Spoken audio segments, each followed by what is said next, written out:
Saan ka man naroroon, mahal ko, mananatili kang buhay sa aking puso. Ramdam kita sa bawat sandali. Dahil buhay na buhay ka sa himig ng pag-ibig. Himig ng pag-ibig. I need your love, you brighten up my day. Isang himig na maging gabay sa mga taong wagas na nagmamahalan. Duyan ng malabahagharing pag-ibig na hihili sa puso at pakiramdam. Himig ng pag-ibig. Isang dula na kung saan iikot ang iba't ibang kwento na inyong mapapakinggan mula Lunes hanggang Sabado. Sa pluma at direksyon ni Luvimin Aquino. Dito sa Lovelet Artist and Talent Center Drama Productions, handog sa inyo ng #1 and most trusted radio network in the country, Bumbo Radio Philippines. Basta Radio. Bumbo.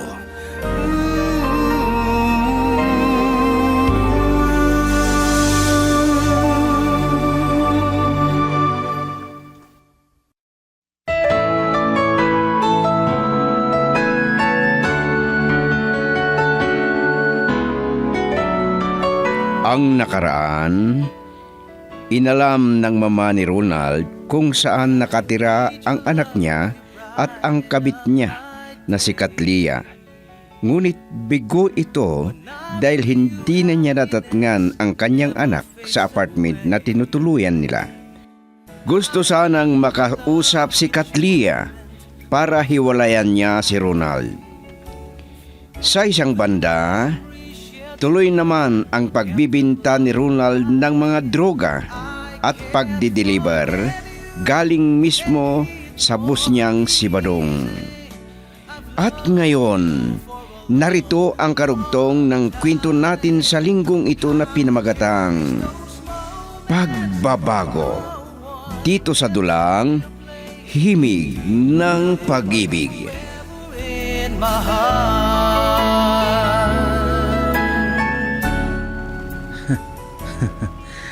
Malaking halaga ang dineliver ko ngayon. Ayos.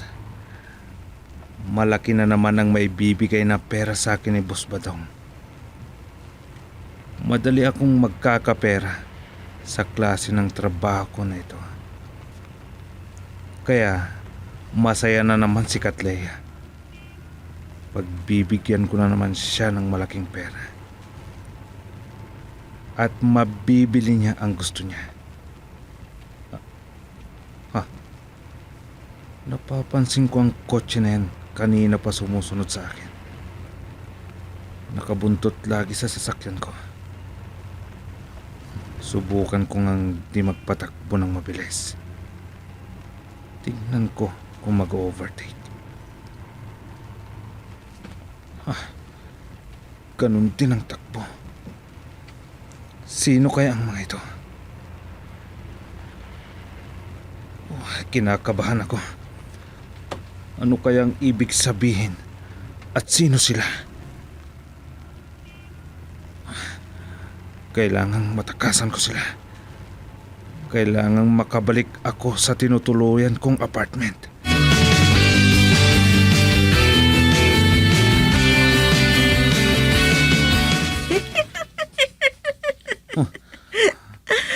Ano ba yan? Bakit mo ako tinatawanan sa sinabi ko sa'yo? Di ka natatakot? O nag-aalala min lang? Takot ka pala. Ba't ka natatakot? May baril ka naman. Oo nga, meron. Pero... Ay, naku Ronald. Kilala mo ba kung sino yon? Sino nga? Mga kasamaan ni Badong ang mga yon. Kasamahan natin sila. Nervyos ka na naman. Alam mo, di ka pababayaan ni Badong. May backup siya.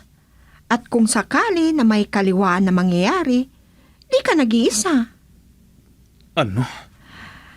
Kaya nga, kung may problema sa mga tao ni Mr. Chua at aagawin nilang mga epektos na walang bayad, abay, may kasama ka na lalaban sa kanila. Ganon?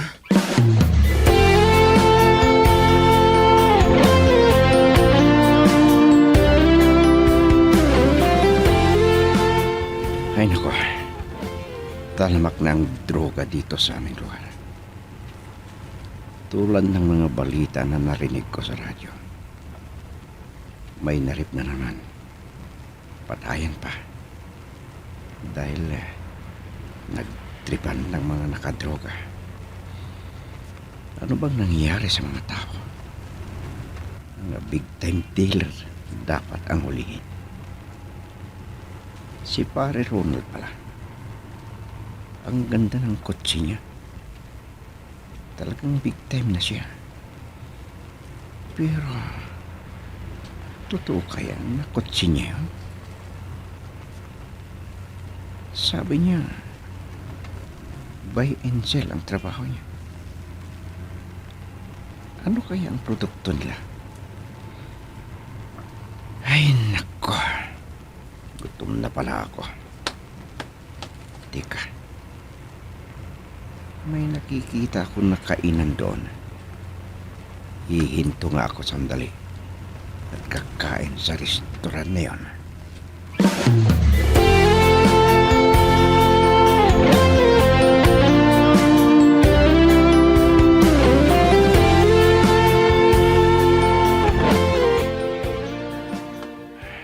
Di masyado marami ang tao dito.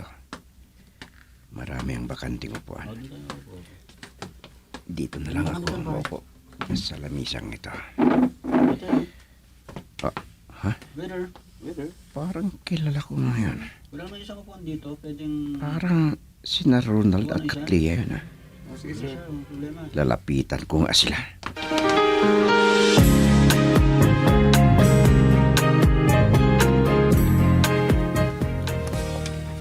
Pare, pasensya na.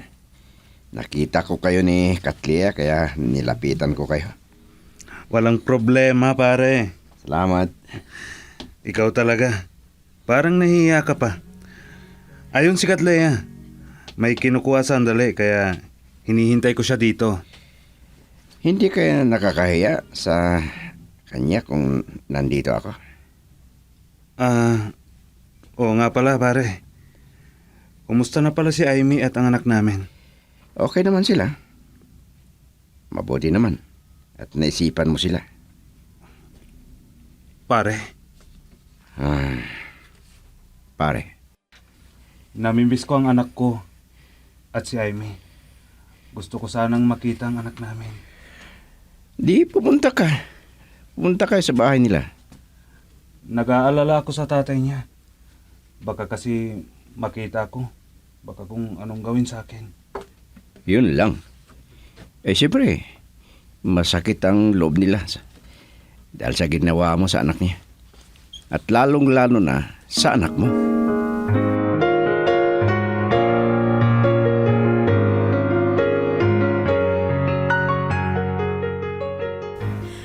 Briggs, ano nga ba yung sasabihin mo sa akin? Bakit mo inimbitahan dito? Di ko nga alam kung interesado ka na malaman ito. Gusto ko sanang sabihin sa iyo ang sinabi sa akin ni paring Ronald. Ganon? Briggs, hindi na ako interesado sa taong yun. Alam mo ba na namimiss daw niya ang anak niyo? Ano? Iyan naman ang sinabi niya sa akin. Ganon na lang? Di ba kinalimutan na niya kami? At pinili niya ang babaeng yun? Bakit naman niya na mamimiss yung anak niya? Ay, malay ko, yun naman sinabi niya. May plano na akong ipawalang bisa ang kasal namin, Briggs. At may mga ebidensya na ako kontra sa kanila. Ano?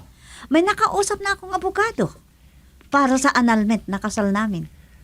Gusto ko na mapawalang bisa na ang kasal namin at tuluyan ng mahiwalay kami. Ay, okay. Ay, oo nga pala. Magpatuloy sana ako para magpapirma sa mga dokumento sa annulment namin. Para tuloy ng mapawalang bisa ang kasal namin at magsama na sila ng babae niya.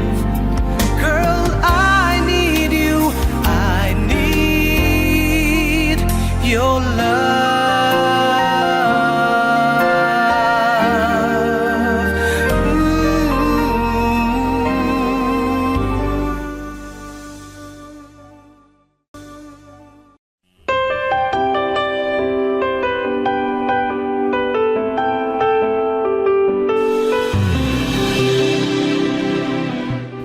Ganon ang kanyang plano, balae.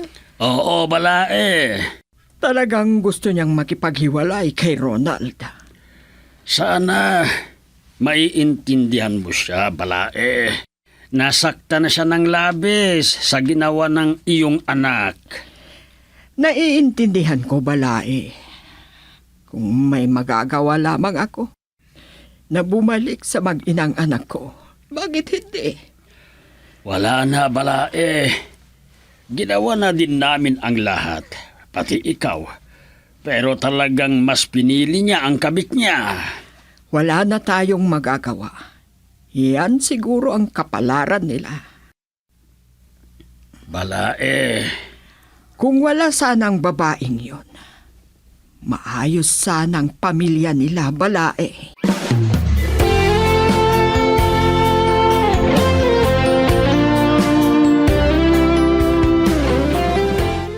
Sinabi niyo kay Mama, Itay?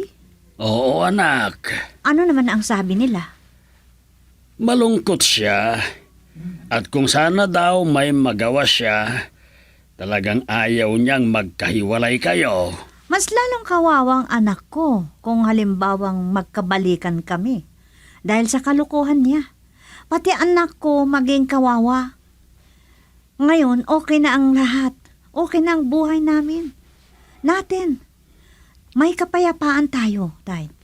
Tahimik ang bahay. Tahimik ang buhay natin. Ay, buhay nga naman. Ayoko nang maulit pa ang sakit na naranasan ko, Itay. Ayoko na.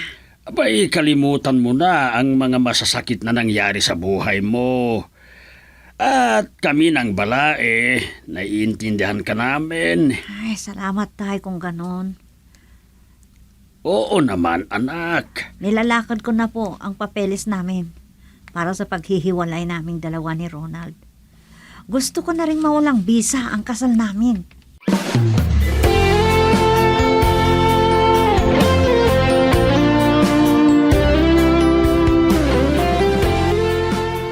Mabuti naman at naisipan mong tumawag.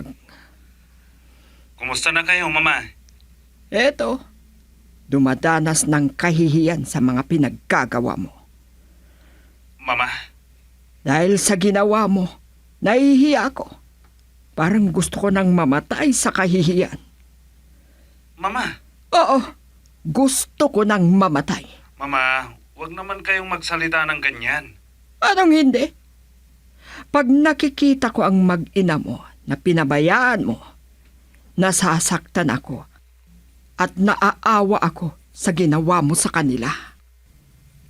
Mama? Kaya lahat, ako ang gumagawa ng mga bagay na dapat ikaw ang gumawa sa pamilya mo. Mas lalo na sa anak mo. Anong kasalanan ng bata para idamay mo, ha? May konsensya ka pa ba? Nasaan na ang puso mo bilang ama? Nasaan? Sorry, Mama. Di ko kasi malabanan ang pagmamahal ko sa kanya. Ganon ba? Sige. Huwag na wag mo akong sisisihin kung may gagawin akong hakbang laban sa'yo. Anong ibig mong sabihin, Mama? Mas mabuti pang makita kita na makulong kesa mapunta ka sa impyerno. Ano? Oo. Kung di kayo maghihiwalay ng babaeng yan, ako ang magpapakulong sa inyo. Magagawa niyo yan sa akin, Mama. Anak niyo ko. At bakit hindi? Kaya mag-isip-isip ka. Hiwalayan mo yung babae mo o ipapakulong ko kayo. Ano? Mag-isip ka, Ronald. Kung ayaw mo na makulong ka at ang babae mo. Pero mama, please. Sige, at may pupuntahan pa ako. Bye. Tignan ko kung susundin niya ang sinasabi ko. Kung hindi, gagawin ko talaga na ipakulong sila. Mas mabuti pang nakikita ko siya na nakakulong kaysa makita ko na kasama niyang babaeng yun.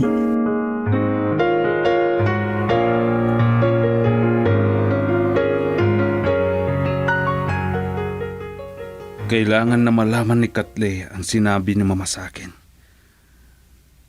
Kailangan na maliwanagan si Katle. Ipapaliwanag ko sa kanya. Ayoko na makulong ako. Alam ko ang ugali ni Mama. Kung ano ang sinabi niya, gagawin niya. Girl, I need you. I need your love.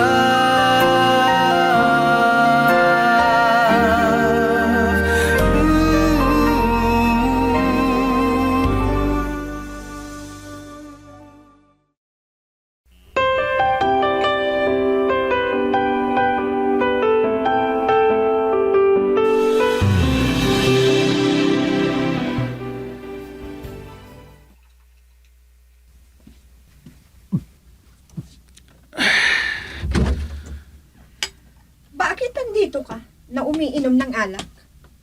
Bakit? May problema ka ba?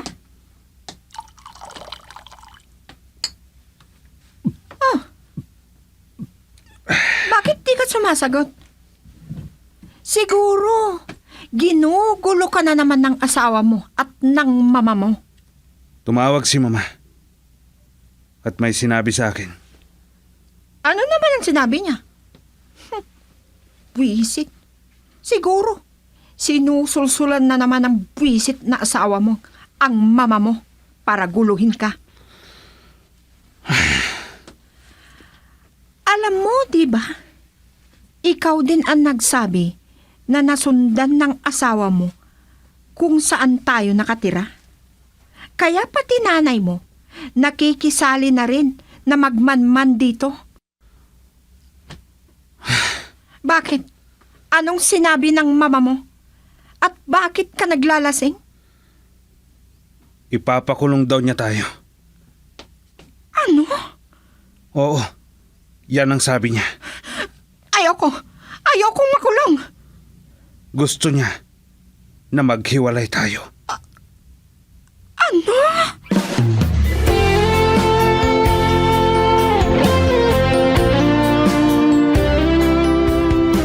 Yan ang sinabi ko sa kanya, Balae. Sinabi mo na maghiwalay na sila, Balae? Oo.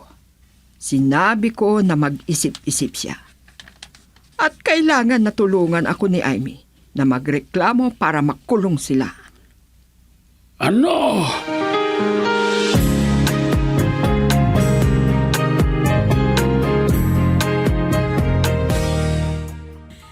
Andito pala kayo, Mama. Oo, Amy. Namimiss ko na kasi ang apo ko. Kaya nandito ulit ako. Isa pa, may gusto akong sabihin sa'yo. Ano po yun, Ma? Tungkol ba kay Ronald?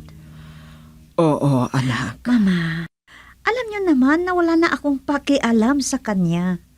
At isa pa, masaya na siya sa bago niyang asawa.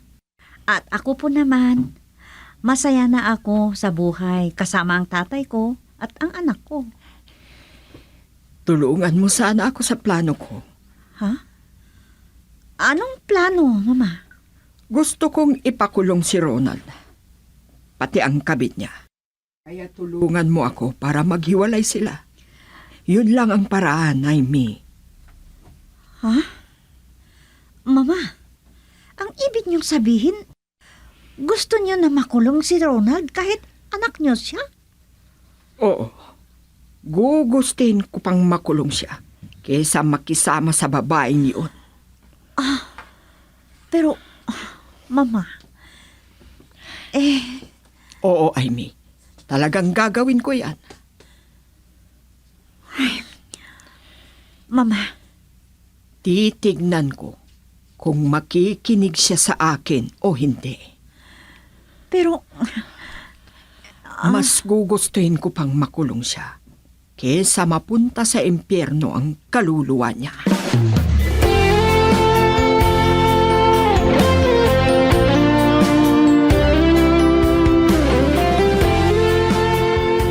O ano, Amy? Matutulungan mo ba ako? Mama, parang mahirap gawin ko yung sinasabi nyo. Alam nyo naman na kahit noon pa, nung pinapili ko siya, mas pinili niya ang kabit kaysa sa akin at ng anak namin. Hindi ako nakasigurado sa inyo. Gusto ko ring magkabalingan kayo ng aking anak, Amy. Mama, alam nyo naman kung gaano kasakit ang ginawa ng anak nyo sa akin. At ayoko nang balikan pa.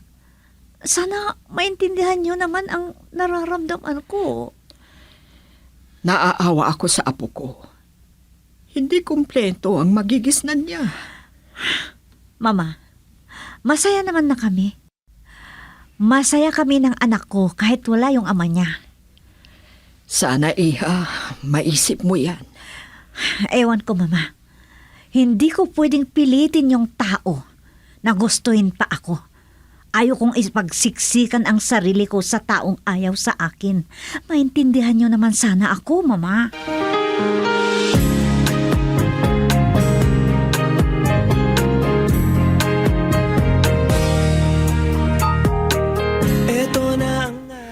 Anak, ang iniisip lang ng biyanan mo ay ang kapakanan niyong mag-asawa. Ganon na lang ba, Tay? Masakit ang ginawa sa akin ng anak niya. Basta na lang ba? Patatawarin ko at makipagbalikan ako sa kanya? Ipagsiksikan ko sarili ko kahit ayaw niya sa akin? Hindi pwede yun, Tay. Ang kapakanan ng anak mo sana ang isipin mo. Oo, nandyan na. Okay naman kami ng anak ko, ha? Wala namang problema. Mabubuhay kami kahit wala ang lalaking yun. Sana maintindihan mo rin ang biyanan mo. Ako naman ang dapat niyang intindihin. Paano naman ang pakiramdam ko? Okay, naiintindihan ko po siya. Dahil anak niya yun. Isa siyang ina. Kaya kahit anong ginawa ng anak niya, mapapatawad niya. Pero para sa anak mo to, anak. Andyan na nga po, Itay. Isipin ko naman ang sarili ko. Andito pa ang sakit na ginawa sa akin. At isa pa, sinabi ko na, ayaw niya sa akin nung tao. Ipagsiksikan ko ba ang sarili ko sa ayaw sa akin? Hindi pwede yun, Tay.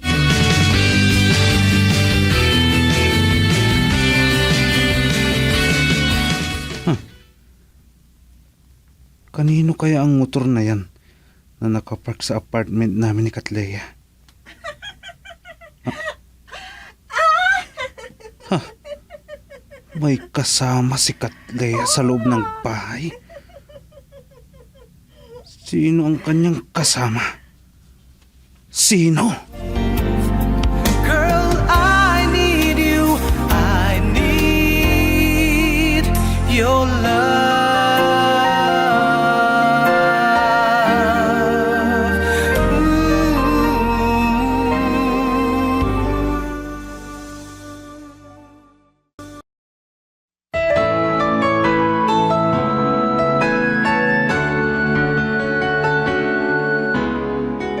Mga giliw naming tagapakinig, sundan bukas ang karugtong ng kwento natin sa linggong ito na pinamagatang Pagbabago.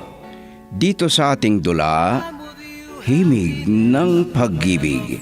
Mula sa panulat ni Lovimin Aquino Sr., Production Supervision, Leyte Astudillo Aquino. Mula sa Lovelit Artist and Talent Center Drama Productions, handog sa inyo ng #1 and most trusted radio network in the country, Bombo Radio Philippines. Basta Radio. Bombo.